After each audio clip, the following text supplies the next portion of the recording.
ነበር አንተ ጋር ጥያቄ ቀርቦልህ አይቻለሁና ስልክ ያቀያይራሉ የሚባል ነገር አለና ስልክኛ እናቀያይርም። ድርጅታችን አጣርተን እሱ ማን ነው አንቺ ማነሽ ካለ በኋላ በቤተሰብ እንዲያልቅ ነው የምናደርገው እንጂ ስልክ መቀያየር የለም እኛ ድርጅት ላይ። ይሄ ሐላልኩም እንደዛ አድርገን እንሰራው። ጨረስክ? ይሄ ነው አካሄዳችሁ? ባለፈው ልጆች ሲጠይቁ ሰምታችኋል። ምን ያደርጋሉ? ሁለት ሴቶች ወንድና ሴት ይገባል። ከዚያ መስፈርቱን ትናገራለች፣ መስፈርቱን ይናገራል። ከተስማሙ ከዚያ ስልካቸውን ያለዋውጧቸዋል። እኔ እንደተጠየቅኩ መልስላቸዋለሁ። እዚህ ቦታ ላይ የሚካሄደውን ምን እንደምትሰሩ አላውቅም። እነዚህን ልጆች ቀጥታ እዛው ማገናኘት፣ ለብቻቸው ተደዋውለው የራሳቸውን ሌላ ነገር ውስጥ እንዲገቡ ያደርጋቸዋል። መፍሰዳው በጣም ከባድ ነው። ሲቀጥል ኒካህ የሚታሰረው በቤተሰብ ነው ብዬ ሳስረዳ ነበር። ምናልባት ቪዲዮን ሰምታችሁ። እሱ ደግሞ ምንድን ነው እኛ ለብቻቸው እንዲገናኙ አናደርግም በስልክ እያለ ነው። ቦታቸዋል አይደለ? አንደኛ እሱ ነው እንዲገናኙ መደረጉ ትልቁ ጥፋት እሱ ነው። ሁለተኛ ኒካሁ እንዲታሰር የምናደርገው በቤተሰብ ነው እያለ ነው። ቦታቸዋል አይደለ? ስለዚህ አንተ እንዳልከው ከሆነ ከዚህ ውጭ ካልሆነ የሚገናኝ እነዚህን ሰዎች እነሱን የማገናኘት ለብቻ የማገናኘት ስራ ከሌላቸውና ቀጥታ ወደ ቤተሰብ ጉዳዩን ወስዳችሁ ቤተሰብ ራሱ ኒካህ እንዲያስር የተፈቀደላቸው አካሎች አሉ። ነቢያችን ሰለላሁ ዐለይሂ ወሰለም ላ ኒካሐ ኢላ ቢወልይን ወሻሂደይን አሉ። ኒካህ የለም በወልይና በሻሂዶች ካልሆነ በስተቀር አሉ ነብዩ ሰለላሁ ዐለይሂ ወሰለም። የእርሷ ወላጅ ቀርቦ ልጅቱን ከዳረ በወልይ ከፈቀረ በሁለት ሻሂዶች በመህር የትክክለኛ ኒካህ ይሆናል። ኮሜንት ላይ ዋሽታው ፈተና እያሉ ነው። እኔ አላህ አይደለም እኔ ከእናንተ በምሰማው ነው እኔ እዚህ ቦታ ላይ የምነግራችሁ። ቦታቸው አላለም። ሁለቱን መፍሰዳዎች አንስቼ ነው ባለፈው እኔ ይሄ ነገር መሆን የለበትም ያልኩት። አንደኛ ምንድን ነው ሰው ካለ ኢትዮጵያ ላይ ሰው ካለ ኦፊሳችን መጥቶ ማጣራት ይችላል። እኛ ሼህ መሐመድ ዘይን ዘህረዲን ሼህ መሐመድ ፈረጅ ባሉበት በተገኙበት የመክፈቻ ፕሮግራም ነበረን።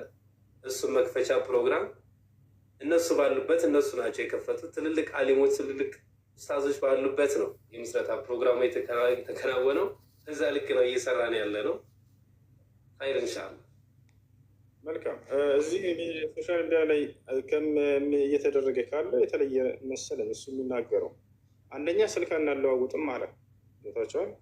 ሁለተኛ ደግሞ ኒካህ እንዲታሰር የምናደርገው በራሳቸው ቤተሰቦች ተጠርተው ነው አለ። እዛ ተጠርተው ኒካህ ታሰረ በትክክለኛው መንገድ፣ እንዲሁም ደግሞ ስልክ የማያለዋውጧቸው ከሆነ ወደ ሐላል መንገድ ሰዎችን በዚህ መልኩ አሁን በተገለጸው መልኩ ከሆነ ችግር አይኖረውም።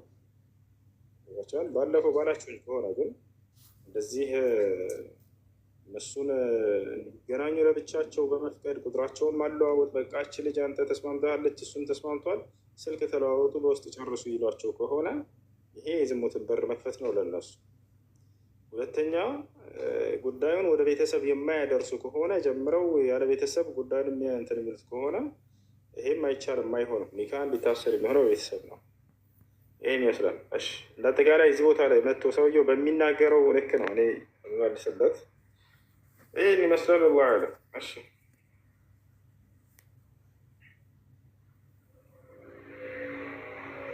ጀዛከላህ ኡስታዝ፣ ጀዛከላህ ወንድም ጀማል ሐላል። አየሽ ኸይር ኢንሻአላህ። አንድ ደግሞ ጥያቄ አንድ መልስ አንዴ ብቻ አንዴ የታገሱኝ።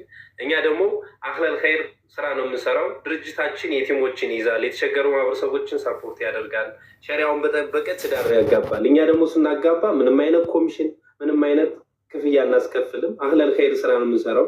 ድርጅታችንን ከሌላ ከተለያዩ ሀገሮች ሳፖርት ያደርጉናል። በምን ጥቅም ነው የምታጋቡት የሚል ጥያቄ ሊመጣ ይችላል። እኛ ሰፖርት ያደርጉናል። ይሄን ኸይር ስራችንን የተረዱን ሰዎች ሰፖርት ያደርጉናል።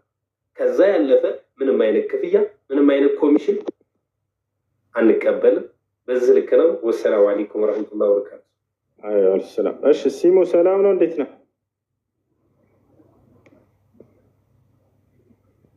ሲሙ? አሎ ሲሙ ይሰማል? አንተ እሱ ቅድም እዛ ኮሜንት ጻፌ ነው እናንተ ሃይማኖታችሁ ትክክል አይደለም ቢለው አሁን እሱ ይናገራል አይናገርም? ሲሙ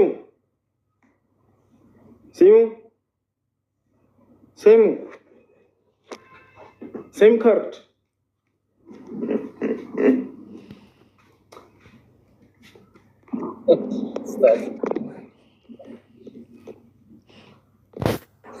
ስልክ በለው ምን ልበለው ባላ ወሬ ሲም ካርድ መነጽር ያስገለብጣል። አንዴት ስትሰድበን አልነበር እንደ ኮሜንት ላይ ሃይማኖታችሁ ትክክል አይደለም ብሎ 4 ነጥብ እያደረገ ይጽፋል። ሲሙዬ አዳምጥ በቃ እሺ። ጌታ ሰው የዛሬው ሌሊት ያንተ ነው በቃ እሺ። ኡስታዝ አንተ ጥያቄ ልጨምር ልጠይቅ? እሺ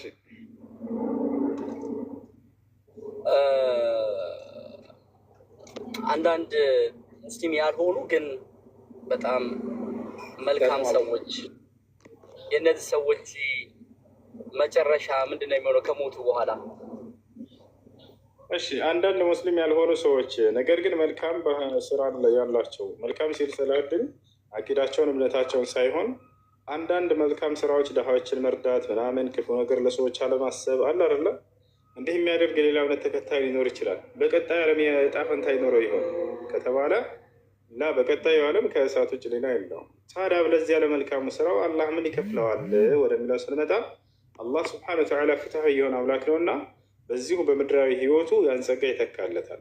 ቃለ ነቢይ ሰለላሁ ዐለይሂ ወሰለም ኢነ ልካፊረ ኢዛ ዐሚለ ቢሐሰነትን ጡዕመ ቢሃ ጡዕመተን ፊ ዱንያ ወአመ ልሙእሚን ኢዛ ዐሚለ ቢሐሰነትን ጡዕመ ቢሃ ጡዕመተን ፊ ዱንያ ወደኸረ ላሁ ለሁ ፊ ልአኺራ። ነቢያችን ሰለላሁ ዐለይሂ ወሰለም ምን አሉ? አንድ ከሃዲ የሆነ ሰው በምድር ላይ ሳለ መልካም ስራን ቢሰራ አላህ በዚሁ በምድር ላይ ይተካለታል አሉ። ያበለዋል፣ ያጠጣዋል፣ እዚሁ ላይ ያጠቅመዋል። በቀጣዩ ዓለም ግን አያዘጋጅለትም ጸጋ ነው። ለምን? አላህን ስላላመነ፣ አላህን ስለካደ። ወአመ ልሙእሚን አሉ አማኝ ከሆነ ግንም አሉ እሱ በምድር ላይ መልካም ስራን በሚሰራ ጊዜ አላህ ለዚሁ በዚሁ በምድርም ላይ ይተካለታል፣ ያበለዋል፣ ያጠጣዋል። በቀጣዩ ዓለምም ጀነትን ያዘጋጅለታል። ምክንያቱም በአላህ ስብሐነ ወተዓላ አምነዋልና። ይሄ ነው እና በምድር ላይ ሳሉ መልካም ስራን የሚሰሩ የሌላ እምነት ተከታዮች አላህ እዚሁ ምድር ላይ ጸጋውን ይተካላቸዋል። ወሃዛ ምን ተማም ዐድሊሂ ስብሐነ ወተዓላ አላህ ሙሉ ፍትሐዊ የሆነ አምላክ እንደሆነ ከዚህ እንረዳለን። የሰሩትን መልካም ስራ አይጥልባቸውም። እዚሁ ምድር ላይ ቢሆንም ያበላቸዋል፣ ያጠጣቸዋል።